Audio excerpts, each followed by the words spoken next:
নগাঁও জিলাৰ পুৰণিগুদাম অঞ্চলৰ কহালি গাঁৱৰ এক সংস্কৃতিবান পৰিয়ালত জন্ম গ্ৰহণ কৰা চন্দ্ৰ শইকীয়া বৰ্তমান অসমৰ এজন প্ৰতিষ্ঠিত সাংস্কৃতিক কৰ্মী। শৈশৱৰে পৰা ভাওনা, দিহানাম, বিহুকে আদি কৰি অসমীয়া সংস্কৃতিৰ লগত জড়িত হৈ আহিছে আৰু বৰ্তমানেও জড়িত হৈ আছে।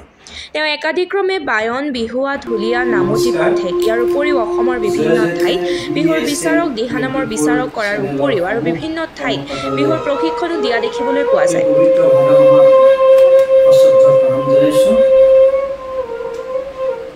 পুৰণিগুদাম কহালি গাঁৱৰ শ্ৰী চন্দ্ৰ শইকীয়া মোৰ নাম। এই পবিত্ৰ ভাদ মাহত অসমবাসীৰ সকলো আই মাতৃ বাই সকলোকে মই সশ্ৰদ্ধ প্ৰণাম জনাইছোঁ। এই পবিত্ৰ দিনত, পবিত্ৰ ক্ষণত সকলো আই মাতৃ শিশুসকলকে আদি কৰি আমাৰ এই পবিত্ৰ মাহটোতে নামঘৰলৈ যায় আৰু তাত কীৰ্তন কৰে। গতিকে আমি সমূহ আইসকল, যুৱক যুৱতীসকলক আমাৰ এই পবিত্ৰ মাহত নামঘৰলৈ অতি গুণে গুৰু সেৱা কৰিবলৈ, নাম কীৰ্তন কৰিবলৈ, ভাগৱত পাঠ শ্ৰৱণ কীৰ্তন কৰিবলৈ সদায় যেন যায় তাই আমি কামনা কৰিছোঁ।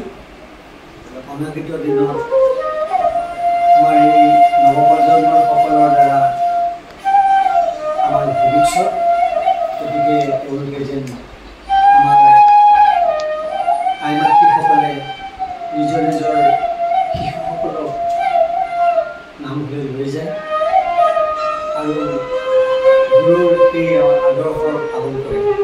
তাৰে কামনা কৰি মই আজি পবিত্ৰ ক্ষণত এষাটি ঘোষা গাবলৈ আগবাঢ়িছোঁ। চাৰি পূজ্য চাৰিও বেদ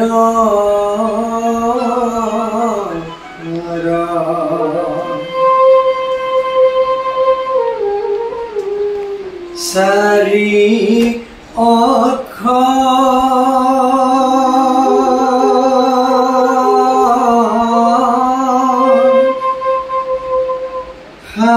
কাহি আমি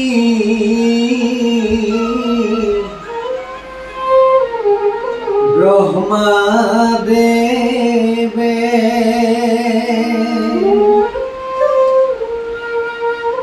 বেকত পৰি থৈলা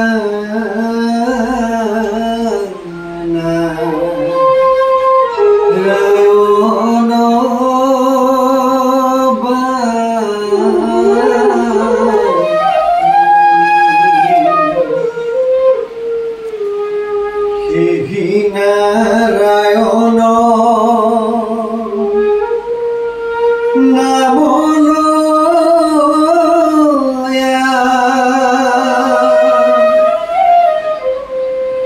শুদ্ধ কৰোৱা আমি চিত্ৰ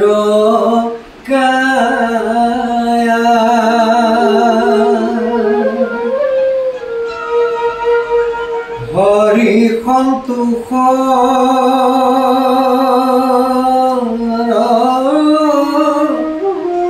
কাৰন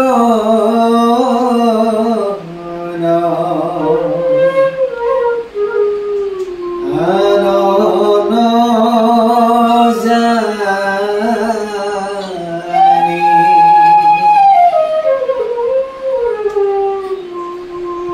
একে খানি মাত্ৰ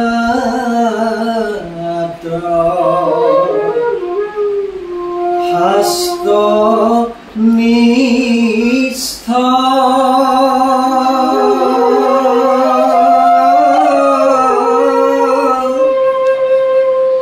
দেৱকী নন্দ্ৰ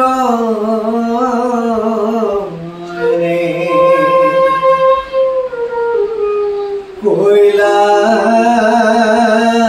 জানক